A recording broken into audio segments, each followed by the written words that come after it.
ایک آدمی کو بیٹیوں سے نفرت تھی. جب بھی اس کی بیوی حمل سے ہوتی وہ ڈاکٹر کے پاس لے کے جاتا، معائنہ کراتا، اگر حمل میں بیٹی ہے تو بیوی کا ابارشن کراتا. اس طرح اس نے اپنی بیوی کے 3 بار ابارشن کرائے.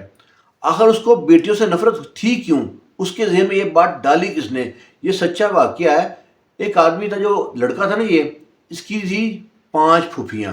اس کی دادی کوستی رہتی تھی، کہاں سے کلم جنیں پیدا ہو گئی ہیں، ہمارے گھر ہی دکھا تھا اللہ کو، یہ پیدا کر دی ہیں، سارا اناج یہ کھا جاتی ہیں، ان کو پالیں گے پوسیں گے، بعد میں بہا دیں گے، سارا خرچہ ان پہ ہو جائے گا.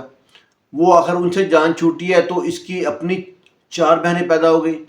اس کی ماں ان کو کوستی رہتی، تمہارا باپ یہی اسی کام پہ رہے گا، پہلے پھوپھیاں بہائی ہیں، اب بیٹیاں بہائیں گے، ہم کو تو ایک ہی بیٹا اللہ نے دیا ہے، اللہ نے ہمارا گھر ہی دیکھ لیا تھا، ہمارا خاندان دیکھ لیا تھا. کوستی رہتی تھی. اب یہ لڑکا تھا نا، اس کے ذہن میں بات بیٹھ گئی کہ لڑکیاں اچھی نہیں ہوتی. اس کی شادی ہوتی ہے. شادی کو اپنی بیوی سے کہتا ہے مجھ کو پہلی اولاد بیٹا چاہیے، یہ بات یاد رکھنا، ورنہ مجھ سے برا کوئی نہیں ہوگا. عورت کہتی ہے میں کوشش کروں گی، میرے ہاتھ میں تو ہے نہیں ہے. اس نے جو جو چیز ہوتی ہے، جب وہ حمل سے ہوئی، ہر وہ چیز کھائی جس کو بتایا کہ اس کے کھانے سے بیٹا ہوتا ہے. لیکن اللہ کو کچھ اور منظور تھا، اس کی بیٹی پیدا ہوتی ہے. اتنا دکھ ہوتا نا اس بندے کو کہ میرے گھر بھی بیٹی پیدا ہو گئی ہے، پہلے میری 5 پھوپھیاں، پھر میری 4 بہنیں، اب میری بیٹی بھی ہو گئی ہے. بڑا غصے میں اس نے بیٹی کو اٹھایا تک نہ. 6-8 ماہ گزر گئے اس طرح ہی. اس کی بیوی دوبارہ حمل سے ہوتی ہے، اور اس بار جب حمل سے ہوتی ہے تو کہتا ہے کہ نا، جو ہی حمل نمایاں ہوتا ہے اس کو لے کے جاتا ہے ڈاکٹر کے پاس. ڈاکٹر سے کہتا ہے کہ نا مجھ کو بیوی کا معائنہ کرنا ہے، اگر اس میں بیٹی ہے بیٹا بتائیں مجھ کو. جو اس کی بیوی تھی وہ پریشان تھی، رو رہی تھی. جب اندر گئی کمرے میں، ڈاکٹر کو ساری بات بتائی کان میں کہ ایسا سے میرا شوہر ہے، مجھ کو مار دے گا، طلاق دے دے گا. ڈاکٹر نے کہا ٹھیک ہے تم پریشان مت ہو. جو باہر نکلی ہے، ڈاکٹر نے بڑے مسکرا کے بتایا کہ اس بار اللہ تعالیٰ آپ کو بیٹا عطا کرے گا. لڑکا بڑا خوش. اس نے جناب سارا انتظام کر لیا، لڑکوں جیسے کپڑے خرید لیے، سارے کام کر لیے. لیکن ہوتا کیا ہے، لڑکی پیدا ہوتی ہے. اسے بڑا غصہ آتا ہے کہ ڈاکٹر نے جھوٹ کیوں بولا. اس کی بیوی نے رو کے کہا کہ میرے ساتھ یہ معاملہ ہو چکا ہے، پہلی بیٹی ہے، اگر بیٹی پیدا ہوئی تو مجھ کو بھی مار دے گا، تو یا بچی کا ابارشن کرا دے گا. ڈاکٹر کہتا ہے ٹھیک ہے. ڈاکٹر نے جھوٹ بول دیا. اب تو اس نے دونوں بچیوں کو کبھی اٹھا کے نہ دیکھا. قدرتی بات ہے دوسری بچی کو نمونیا ہو گیا. یہ بڑا خوش، اس کی ماں بھی خوش کہ یہاں جان چھوٹے مر جائے، اس کا علاج نہ کرائیں. لیکن اللہ کو کچھ اور منظور تھا. وہ بیٹی سوکھ کے کانٹا ہو گئی لیکن مری نہ. اب تیسری بار یہ پھر جب حاملہ ہوتی ہے، جاتے ہیں ڈاکٹر کے ساتھ چیک کراتے ہیں، کسی اور ڈاکٹر کے پاس جاتے ہیں. پھر وہ بتاتا ہے کہ بیٹی ہے. وہیں نہیں رکتا، پھر ایک اور جگہ پہ جا کے اپنی بیوی کا چیک اپ کراتا ہے، ان سے پوچھتا ہے، وہ بولتا ہے بیٹی ہے. پھر اس طرح کے 2 نمبر کام بھی لوگ کرتے ہیں، کچھ گھروں میں کرتے ہیں، کچھ ہسپتال بھی اس طرح کے ہیں جو بچے ضائع کر دیتے ہیں، جو گناہ ہے. ڈھونڈتا ہے ایسے لوگ، آخر مل جاتے ہیں. وہ بیوی کا ابارشن کرا دیتا ہے. بیوی بہت روتی ہے پر اس کے بس میں کچھ نہیں ہوتا. پھر بیوی حاملہ ہوتی ہے. اس بار بھی یہی مسئلہ ہوتا ہے، بیٹی ہوتی ہے اس کے حمل میں. اس کے بعد بھی بیوی کا ابارشن کرا دیتا ہے. 3 بار بیوی کا ابارشن کرایا، تینوں بار بیٹی ہوتی ہے. جب چوتھی بار جب پتہ کرتا ہے تو ڈاکٹر کہتا ہے بیٹا ہے. وہ بڑا خوش، اور ڈر بھی تھا. وہ 2-3 جگہ سے چیک اپ کراتا ہے اپنی بیوی کا. جب بیٹا واقعی بیٹا ہوتا ہے، بیٹا پیدا ہوتا ہے، بہت خوشیاں کرتا ہے، پورے گاؤں کی جناب مٹھائیاں بانٹتا ہے، بڑا اس کے چاہ کرتا ہے.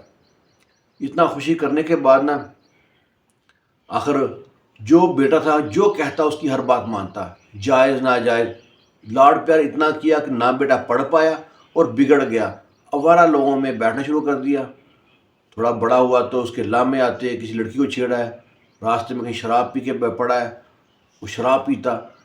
باپ سے بعض اوقات باپ جب منع کرتا تو باپ سے کہتا کہ میں نا گولی کھا کے مر جاؤں گا، سپرے پی کے مر جاؤں گا. سپرے جو ہوتی ہے، وہ جٹ لوگ تھے، میں سپرے پی کے مر جاؤں گا، کنول گولی کھا کے مر جاؤں گا. باپ ڈرتا اور بیٹے کی ہر جائز ناجائز بات مانتا رہتا.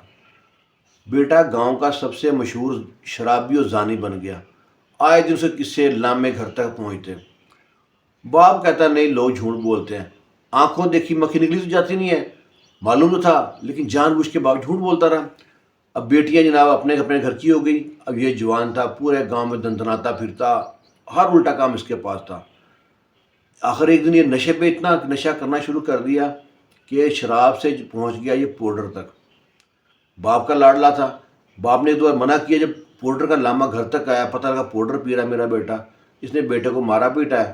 بیٹے نے باپ کو مارا، اتنا مارا کہ مار مار گھر سے نکال دیا، اور اس کے نشے کے چکر میں باپ کی 3 ایکڑ جگہ، 3 کلے جگہ بک گئی۔ نشہ پینا، کہیں سے ادھار پیسے لے لیے، کہیں جھگڑا کر رہا ہے، کبھی کوئی کیس بن گیا، اسی چکر میں باپ کے پاس 3 ایکڑ جگہ تھی، وہ سب بک گئی۔ اب ایک دن نشہ کر کے آ رہا ہے، اور کہیں پہ جیسے لگی ہوتی ہے نا، مونجیاں لگی ہوتی ہیں، اس طرح کدو کیا ہوا تھا، اس کے راستے سے آ رہا ہے، اور نشے میں اتنا دودھ تھا کہ وہاں جو کھیتوں کی سائڈوں پہ بننے بنے ہوتے ہیں جہاں سے پگڈنڈیاں ہوتی ہیں، گزرتے ہیں جہاں سے، جو وہاں سے گزرا ہے نا، پاؤں سلپ ہوا ہے، اور نیچے جو مونجی لگنے کے لیے فصل کو تیار کیا ہوتا ہے، اس میں نا بالکل گارا سا بنا ہوتا ہے، اس کے اندر مونگ کے بل گرا ہے، اور مونگ کے بل گرنے سے اس کے جو منہ میں نا پورا جو مٹی وہ چلی گئی، سانس بند ہو گئی۔ اب اس میں اتنی ہمت نہ، بڑی کوشش کی، ہاتھ پاؤں مارے، پر منہ اور ناک دونوں بند ہو گئے۔ اصل میں تھا بہانہ بنا تھا، موت آنی تھی اس کی۔ یہ اسی مٹی کے بد میں نا منہ میں بجانے سے وہاں دم گھٹنے سے مر گیا۔ اب صبح یا رات جب نہ یا لیٹ نائٹ ہو گیا، وہ باپ اور ماں وہ جو پچھتاتے تھے کہ ہم نے بیٹے کے لیے اتنے کوشش کی، دعائیں مانگی، وہ ہم کو مارتا ہے، پیٹتا ہے۔ دونوں در بدر ہمسایوں کے گھر جاتے ہیں، جو اس کے آوارہ دوست ان کے گھر جاتے ہیں، پوچھتے ہیں ہمارا بیٹا، جبار نام تھا، جگو جگو سب کہتے تھے اس کو، جبار تو یہاں نہیں آیا، کوئی جگو تو یہاں نہیں آیا، پوچھ پوچھ پورا گاؤں تھک گئے، کہیں نہ ملے۔ اور وہ جو گرا جس پیلی میں، وہاں مٹی کے اندر ایسے دب سا گیا، دلدل سی بنی ہوتی ہے جب مونجی لگاتے ہیں تو، اس میں نا کھب سا گیا، نظر بھی نہ آئے۔ انہوں نے جو ٹکانے، آوارہ گردی کے ٹکانے جہاں پہ نشہ کرتا، وہاں ٹکانے سارے ڈھونڈ مارے۔ جب صبح ہوئی ہے دیکھتے ہیں کتے وہاں پہ بھونک رہے ہیں، چیلیں وہاں پہ جو ہوتی ہیں، چیل جو گدھ کہتے ہیں، یہاں اوپر گھوم رہی ہے۔ اب جب وہاں پہ جب لوگ اکٹھے ہوئے ہیں، جا کر دیکھا ہے کہ بندہ پڑا ہے مٹی میں بھرا ہوا ہے، پولیس کو فون کیا، پولیس آئی ہے، ان کو فون کیا، وہ بھی پہنچے وہاں پہ، جب جا کے دیکھا تو ان کا بیٹا تھا۔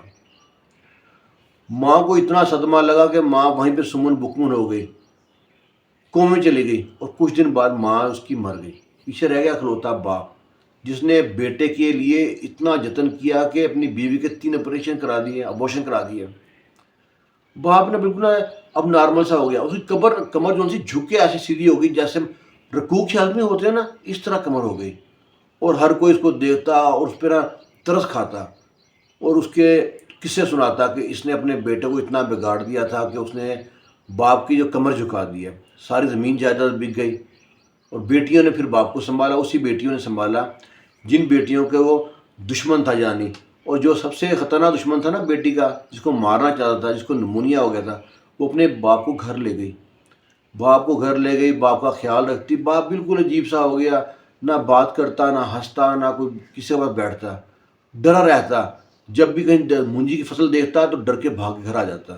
کہتے ہیں کہ بیٹے کی خواہش میں بیٹی کو کوکھ میں مت مارو۔ ہمارے معاشرے کا یہ المیہ ہے کہ ہر تیسرا بندہ سوچتا ہے کہ ہمارا پہلی اولاد یا ساری اولاد بیٹا ہو، بیٹی پیدا نہ ہو۔ اگر بیٹے ہی پیدا ہو گئے تو اولاد آگے کیسے بڑھے گی؟